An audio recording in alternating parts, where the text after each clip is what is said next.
right, we have a square inscribed in a circle. And whenever we have squares inscribed in circles or circles inscribed in squares, the most important thing is going to be figuring out the relationship between the radius of the circle and the sides of the squares. And when a square is inside of a circle, as we see here, the diagonal of the square is going to become the diameter of the circle because it spans from corner to corner, crossing through the center of the circle.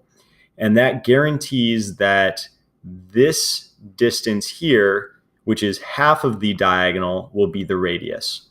And so in any square, I know that I can break it down into two 45, 45, 90 triangles by splitting the square like this. And this will give me 45, 45, 90 here, and the same thing on the opposite side.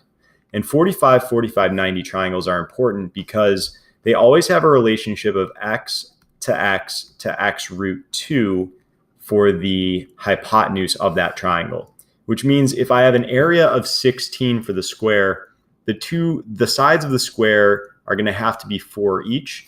And that means that the hypotenuse of this triangle I've created is going to have to be 4 root 2. Now, if the entire hypotenuse is 4 root 2, then r is going to have to be 2 root 2 because it's half of the diameter. And so it's just 4 root 2 divided by 2, which is 2 root 2.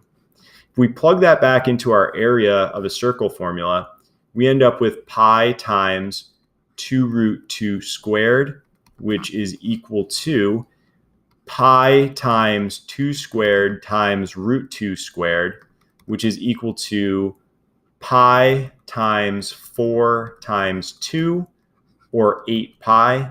And that gives us answer choice C, which is the answer to this question.